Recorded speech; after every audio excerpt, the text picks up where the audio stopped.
Gloria उलझे हुए अंदाज में हमें देख रही थी, क्योंकि अब तक तमाम गुफ्तगू उर्दू में हुई थी। तैमूर इसे मुख्तसरन इस गुफ्तगू के बारे में बताने लगा। अब ये रेस्ट वॉच मुझे दे दो, मैंने अचानक कैदी से कहा। क्यों? इसने हकलाकर कहा। जैसा कहा जा रहा है वैसा करो। मैंने बुरी तरह इसे झिड़क दिया। इसने रेस्ट वॉच खामोशी से मेरे हवाले कर दी। आम घड़ियों के मुकाबले में वो कुछ ज़्यादा वजनी थी। अब 24 घंटे बाद मुलाकात होगी, मैंने मसरूर लहजे में कहा। 24 नहीं बल्कि 23 घंटे बाद, तैमूर ने कहा। ठीक 24 घंटे बाद तो इसकी लाश का पार्सल हम मूसा खान को रवाना कर देंगे। कैदी का चेहरा धुआं होगा। इसने होंठों पर जुबान फिरते हुए कहा, मैं चाहता हूँ कि तुम मुझसे एक डील कर लो। अभी तुम्हारे पास सोचने के लिए बहुत वक्त है। मैंने बेनियाजी से कहा, अच्छी तरह सोच समझ कर फैसला करना। चलो तुम्हारी खातिर मैं 3 घंटे बाद फिर तुमसे बात कर लूँगा। ये कहकर मैं ग्लोरिया और तैमूर के साथ दरवाजे की तरफ बढ़ गया। रिमोट तैमूर के हाथ में था। इसने कैदी के कमरे का दरवाज़ा खोला और बाहर निकलते ही इसे दोबारा लॉक कर दिया। वहाँ से मैं दोबारा फर्डिनेंड के कंट्रोल रूम में गया और कैदी की रेस्ट वॉच इसके हवाले करके बोला, इस ट्रांसमीटर का अच्छी तरह जायज़ा लेकर इसे ज़ाया कर दो। इसकी फ्रीक्वेंसी नोट कर लेना। मुमकिन है बाद में हमें इस फ्रीक्वेंसी की ज़रूरत पड़े। ओके सर, फर्डिनेंड ने मुस्तैदी से जवाब दिया। हम लोग एक मरतबा फिर बेडरूम में जा बैठे। हमें बहुत मोहतात रहना होगा, तैमूर ने कहा। मूसा खान के साथ साथ अब माइकल भी पूरी कुव्वत से मैदान में कूद पड़ेगा। दोनों ही की पहुंच बहुत ऊपर तक है। कभी कभी मैं सोचता हूं कि हमने पाकिस्तान आकर गलती की है, वहीं से किसी खलीजी रियासत में निकल जाते। क्यों? वहाँ क्या मौत का दाखिला ममनू है? मैंने तंजिया लहजे में कहा। यह बात नहीं है, तैमूर झिंझिलाकर बोला। तुम CMLA के बुलावे पर यहाँ आए हो ना? कल अगर फौजी हुकूमत का रवैया बदल गया तो अपना ही मुल्क हमारे लिए चूहेदान साबित होगा। तैमूर ठीक कहता है, ग्लोरिया ने कहा। तुम फिलहाल सरकारी एहलकारों से दूर ही रहो। अब तो माइकल भी यहाँ पहुँच गया है। तुम्हारे हवास पर फिर माइकल तारी होगा, मैंने तलख लहजे में कहा। आखिर तुम इससे खौफजदा क्यों हो? मैं क्यों होने लगी खौफजदा? ग्लोरिया चीख कर बोली। तुम लोग बाद में लड़ लेना, फिलहाल तो खाना खाओ वरना भूख की शिद्दत से मेरा इंतकाल हो जाएगा, तैमूर ने कहा। हमने सुबह फ्लाइट पर नाश्ता किया था, इसके बाद से अब तक कुछ नहीं खाया था और अब शाम के 5 बज रहे थे। भूख तो मुझे भी लग रही थी, ग्लोरिया ने कहा। मैं खाना लगवाती हूँ, वह उठते हुए बोली। ज़रा इरफान को भी मेरे पास भेज देना, मैंने कहा। चंद मिनट बाद इरफान दरवाज़ा नॉक करके कमरे में दाखिल हुआ। यस बॉस, आपने मुझे बुलाया था। हाँ, मैंने जवाब दिया। तुम्हें इसलिए बुलाया था कि तुम होशियार रहो और अपने सब आदमियों को भी अलर्ट कर दूँ। हम पर किसी भी वक्त हमला हो सकता है। हाँ, एक बात का ध्यान रखना, अपना कोई आदमी मेरी इजाज़त के बगैर इस इमारत से कदम बाहर न निकाले।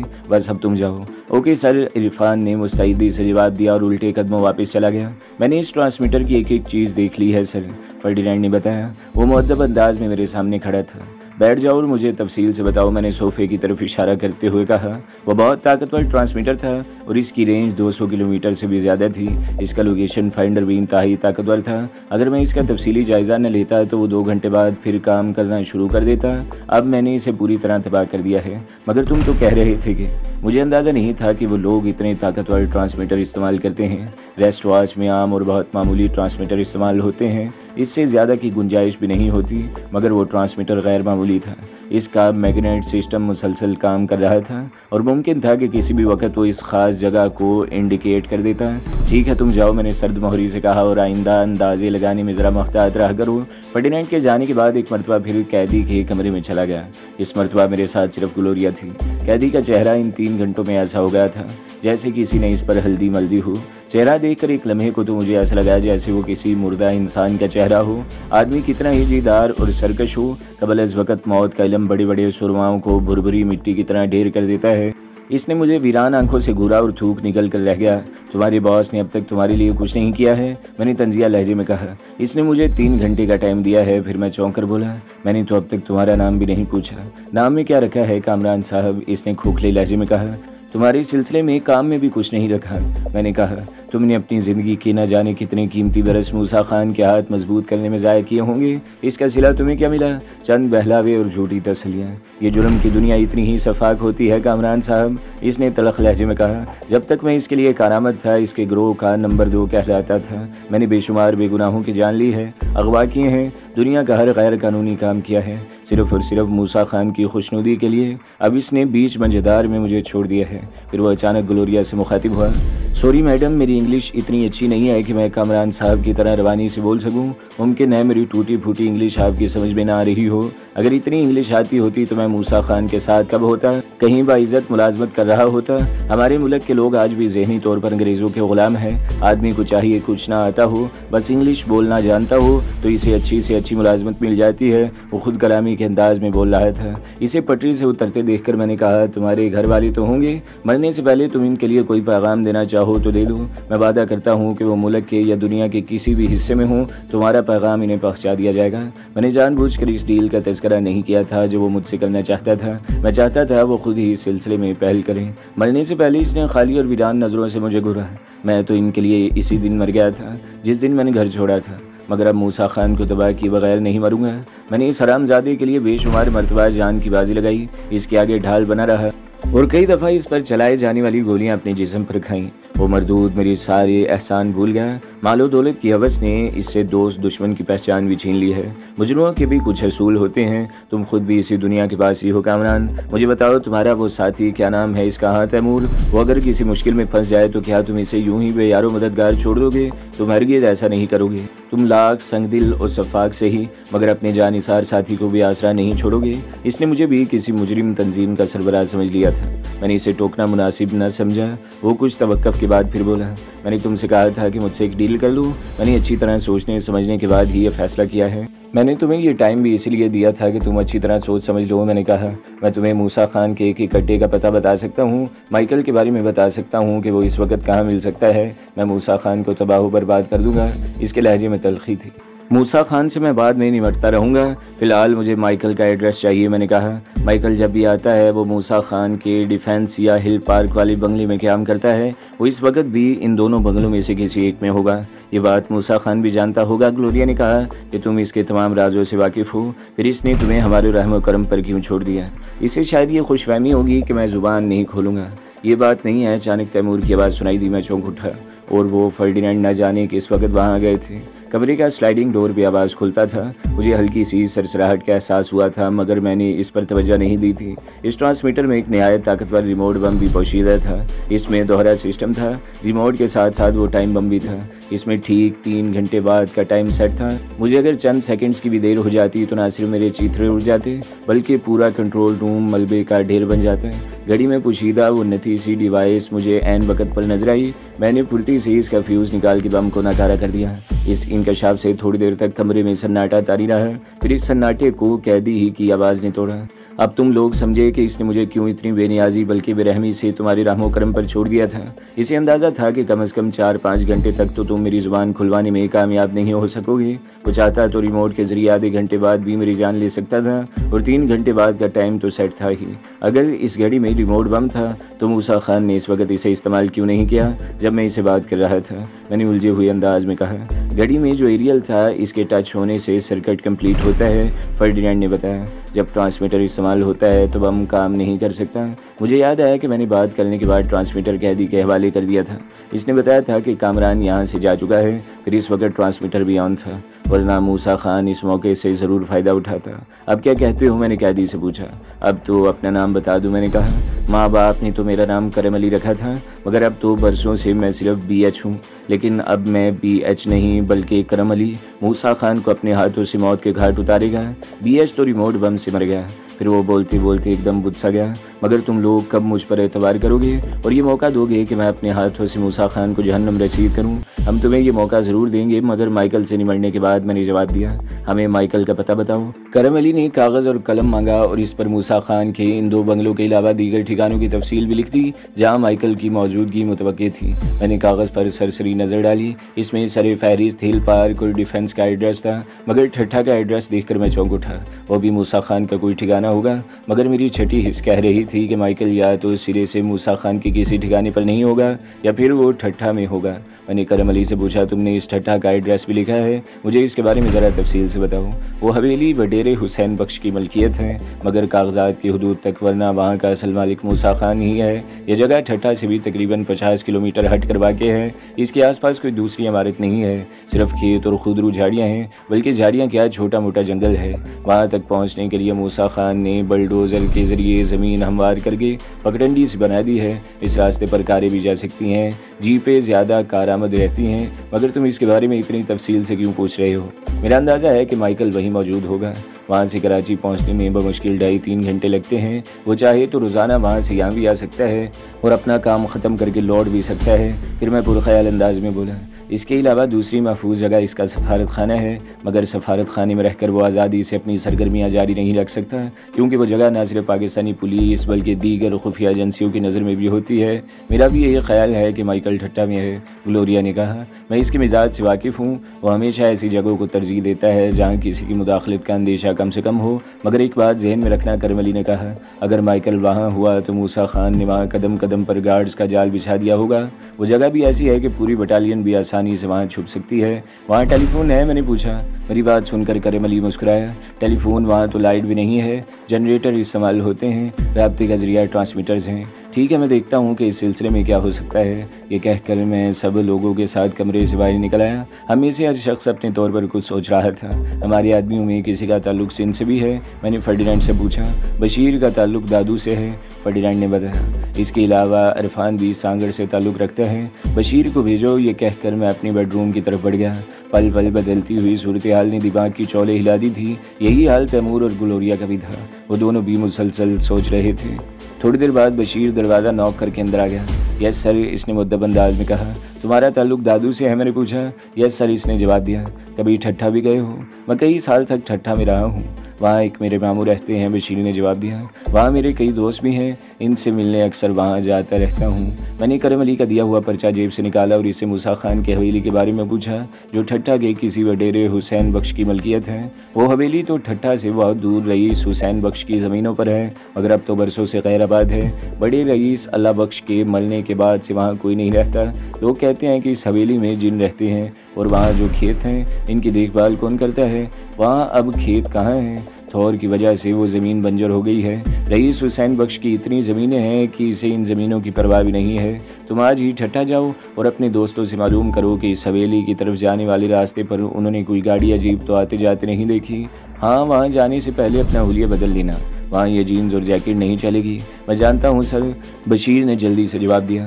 मैं हमेशा वहाँ मुकामी लिबास में जाता हूँ। बस अब तुम जाओ और वहाँ से मालूमात हासिल करते ही फर्डिनेंड को इतला कर दूँ। ओके सर, बशीर ने मुस्तैदी से कहा। मैं एक मरतबा फिर करम अली से शॉर्ट सर्किट टीवी के ज़रिए रब्ता किया और इससे मूसा खान के वो फ़ोन नंबर्स पूछे जिन पर इसके मिलने की उम्मीद थी। जवाब में करम अली ने तकरीबन 10 फ़ोन नंबर्स लिखवाए। मैं मूसा खान से छेड़छाड़ करना चाहता था। इसके लिए मैं घर का फ़ोन इस्तेमाल नहीं करना चाहता था, वरना मूसा खान इसे ट्रेस कर लेता। मैं दूर दराज का कोई पीसीओ इस्तेमाल करना चाहता था। इस वक्त शाम के 7 बज रहे थे। मुझे अचानक ख्याल आया कि सुबह एयरपोर्ट पर होने वाली कार्रवाई की खबर शाम के अखबारात में ज़रूर आई होगी। इन दिनों शाम के सिर्फ 3 या 4 अखबारात निकला करते थे, जिनमें से 2 उर्दू के थे और 2 इंग्लिश के।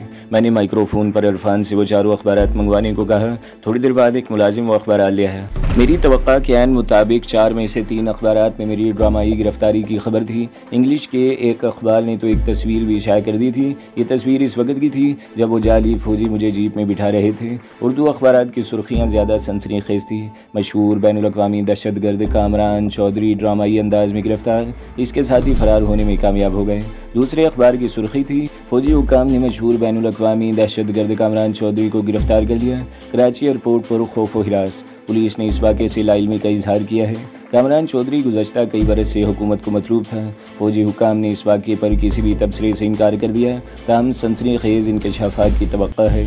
कामरान, तुम्हें पहली फुर्सत में फौजी हुकाम से कॉन्टैक्ट करना चाहिए था। इन लोगों की पोजीशन तो बहुत ख़राब हो गई है। ठीक कहते हो, मुझे आज ही आर्मी के इस अफसर से मिलना पड़ेगा जिसके नाम लेटर है। फिर तुम ऐसा करना कि वहीं से मूसा खान को फ़ोन भी कर देना। वो नंबर अगर ट्रेस भी करेगा तो सर पीट कर रह जाएगा। तैमूर हंस कर बोला। मैं अचानक उठ खड़ा हुआ और रवानगी के लिए तैयारी करने लगा। रवानगी से पहले मैंने तैमूर और ग्लोरिया से कहा, हालात बहुत गैर यकीनी हैं। तुम लोग हर कदम बहुत सोच समझ कर उठाना। न जाने आर्मी वालों का क्या रद्द-ए-अमल होगा। मुमकिन है वो लोग वाकई मुझे गिरफ्तार कर लें। इस सूरत हाल में यहाँ की सब जिम्मेदारी ग्लोरिया की ज़िम्मे है। हाँ, तुम कांता और विजय की खैर खैरियत भी दरियाफ्त करते रहना। मेरी बातें सुनकर ग्लोरिया की आंखों में आंसू आ गए। वो भुर्राई हुई आवाज़ में बोली, ऐसी मायूसी की बातें करके जाओगे तो मैं तुम्हें जाने नहीं दूंगी। फिर वो उछल कर बोली, एक आइडिया है, अभी अभी मेरे जहन में आया है। मुमकिन है तुम्हें पसंद भी आ जाए। तुम किसी पीसीओ से आर्मी के इस मुतलका अफसर को फ़ोन करो और इसे बताओ कि तुम मूसा खान और माइकल की कैद में हो।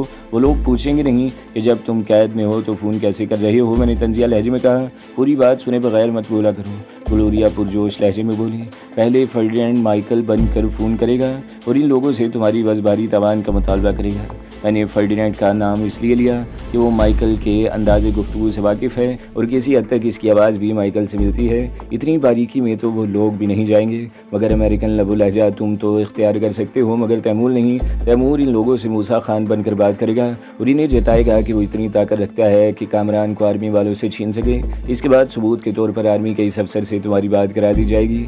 यूँ तुम भी गिरफ्तारी से बच जाओगे और आर्मी इंटेलिजेंस और ISI दोनों मूसा खान और माइकल के पीछे पड़ जाएंगे और वो लोग बेखबरी में मारे जाएंगे। माइकल पर तो शायद वो लोग फौरी तौर पर हाथ न डालें, मगर मूसा खान को आज ही उठा लेंगे। वो लाख इनकार करे कि कामरान मेरी तहवील में नहीं है, मगर इसकी फिर कौन सुनेगा। ग्लोरिया की तजवीज़ ने मुझे भी सोचने पर मजबूर कर दिया। इसका मंसूबा वाकई काबिल अमल था। इसमें हकीकत का मज़ीद रंग भरने के लिए मैं चाहता था कि आर्मी वालों को मूसा खान ही के किसी ठिकाने से फ़ोन किया जाए, ताकि अगर वो लोग टेलीफोन नंबर्स ट्रेस भी करें तो इनका यकीन मज़ीद पुख्ता हो जाए। मैंने जेब से करम अली का दिया हुआ पर्चा निकाला और एक बार फिर इसका जायज़ा लेने लगा। मूसा खान का एक ठिकाना सदर के मारूफ इलाके में भी था। मैंने बात करने के लिए इसी ठिकाने का इंतखाब कर लिया। पुररौनक इलाके में होने की वजह से वहाँ मूसा खान ने ज़्यादा मुहाफिज नहीं रखे होंगे। मज़ीद मालूमात करम अली से हासिल हो सकती थी। मैंने शॉर्ट सर्किट के ज़रिए करम अली से रब्ता किया और इससे सदर वाले ठिकाने के बारे में पूछा। वो तो मूसा खान का गैर अहम साई गोदाम है, जहाँ एक चौकीदार बैठा ऊँगता रहता है। कभी माल ज़्यादा हो जाए तो मूसा खान इस गोदाम को इस्तेमाल करता है, वरना वहाँ चावल की बोरियों और दूसरे काट कबाड़ का अंबार है। चावल की एक्सपोर्ट वो दिखावे के लिए करता है। वहाँ टेलीफोन है? मैंने पूछा। वो जगह पहले एक आड़ती के पास थी, इसलिए वहाँ एक नहीं बल्कि 2 टेलीफोन मौजूद हैं। फिर मैंने इससे जगह का मोहल्ले वकूफ़ पूछ कर अच्छी तरह जहन नशीन कर लिया और रवानगी के लिए तैयार हो गया। हम लोग मेन गेट की बजाय बंगले के पिछले हिस्से से बाहर निकले। तैमूर और फर्डिनेंड मेरे साथ थे। ग्लोरिया को मैंने वहीं छोड़ दिया था कि किसी ज़िम्मेदार शख्स का बंगले में रहना ज़रूरी है। मैंने सफदर को हिदायत कर दी थी कि वो गाड़ी लेकर अगले चौक पर पहुँच जाए। मैंने फर्डिनेंड को भी ब्रीफ कर दिया था कि इसे क्या कहना है। अगले चौक तक पहुँचने के लिए हमें कम से कम 1.5 फर्लांग पैदल चलना पड़ा। वहाँ सफदर गाड़ी समेत मौजूद था। ये वही लैंड क्रूज़र थी जो सुबह इन लोगों ने इस्तेमाल की थी। मैंने गाड़ी की पिछली नशिस्त संभाली। फर्डिनेंड मेरे साथ था। तैमूर पैसेंजर सीट पर बैठ गया। मैंने सफदर को मतलूबा इलाके का पता समझा और पिछली सीट पर नींद दराज हो गया। मैंने आंखें मूंदे आइंदा का लाया अमल तरतीब दे रहा था।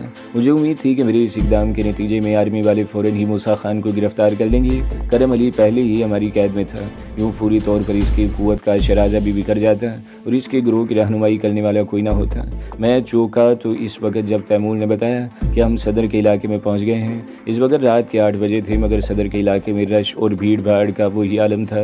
वो गोदाम अब्दुल्ला हारून रोड से मुत्तसिल एक गली में था। गाड़ी किसी ऐसी जगह पार्क करो जहाँ से हमें निकलने में कोई दुश्वारी ना हो, मैंने गुर्रा कर कहा।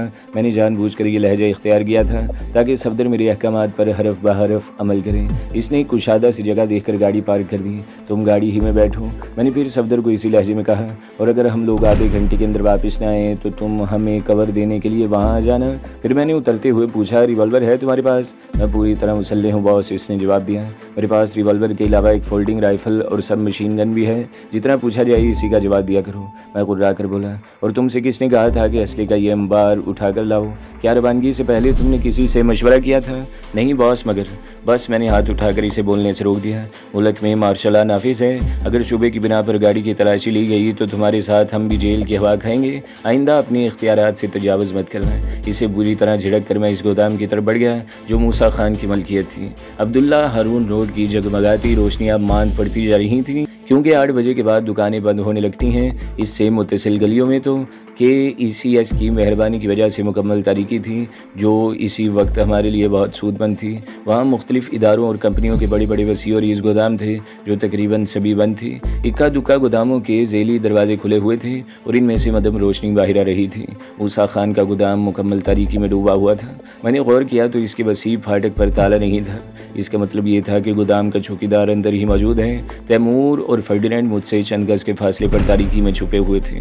मैंने चंद लम्हे गौर किया, फिर गोदाम के आहिनी गेट पर जोर जोर से दस्तक देने लगा। कौन है वो? अंदर से झिंझलाई हुई आवाज़ सुनाई दी। सब्र करो, अभी आता हूँ। फिर फाटक की ज़ेली खिड़की खुली और इसमें से एक करख्त चेहरे वाला शख्स नमदार हुआ। वो खासा दराज का और मजबूत जिस्म का मालिक था। चेहरे पर बड़ी बड़ी मूंछें थी। गली की नाकाफ़ी रोशनी में मुझे इतना ही दिखाई दे सका, इसने शायद गहरा नीला या ब्राउन या फिर स्याह शलवार सूट पहन रखा था। क्या यहाँ तुम्हें इसलिए रखा गया है कि तुम सरेशाम लंबी तान कर सो जाओ? मैंने करख्त लहजे में कहा। मैं सोया तो नहीं था साहिब, बस ज़रा लेट गया था। दरवाज़ा खोलो, मैं माल लिख रहा हूँ। ट्रक गली के बाहर खड़ा है। फिर मैं कुछ सोच कर बोला, माल उतरवाएगा कौन? मेरे साथ ज़्यादा आदमी नहीं है। यहाँ कितने आदमी हैं? यहाँ तो मैं अकेला ही होता हूँ साहिब। मुझसे झूठ मत बोलो, मैंने इसे झिड़क दिया। मैं झूठ नहीं बोल रहा हूँ साहिब, बहुत दिन से गाँव वाला भी कोई नहीं आया। मेरे एक चचाजाद इधर रहता है, वो भी शादी बनाकर कायदाबाद चला गया है।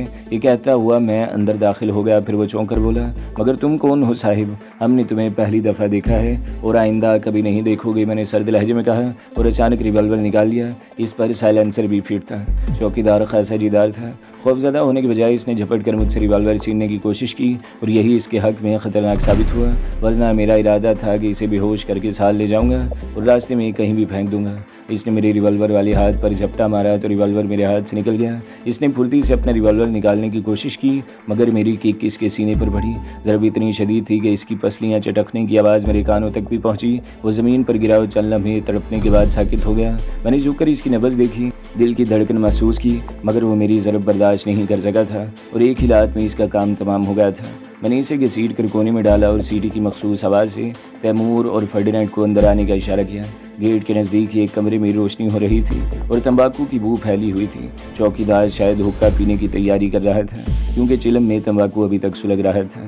तैमूर, तुम गेट अंदर से बंद कर दो, मैं और फर्डिनेंड एक नज़र इस गोदाम का जायज़ा ले लें। ये कहकर मैंने जेब से पेंसिल टॉर्च निकाली और अंदर की तरफ बढ़ गया, क्योंकि अंदर घोर तारीकी थी। मैं सिर्फ ये देखना चाहता था कि वहाँ चौकीदार के सिवा कोई और तो मौजूद नहीं है। वो खासा वसी और अरीज़ गोदाम था। इसमें बड़े बड़े 3 हॉल नुमा कमरे थे, जिसमें ज़मीन से लेकर छत तक चावल की बोरियों के अंबार थे और चौकीदार के सिवा वहाँ कोई अजनबी नहीं था। तो दोस्तों, अगली किस्त सुनने के लिए हमारे चैनल को ज़रूर सब्सक्राइब करें, वीडियो को लाइक करें और बेल के आइकन पर भी क्लिक कर दें, ताकि हर जो आने वाली वीडियोज़ हैं वो आपको सबसे पहले मिलती रहें।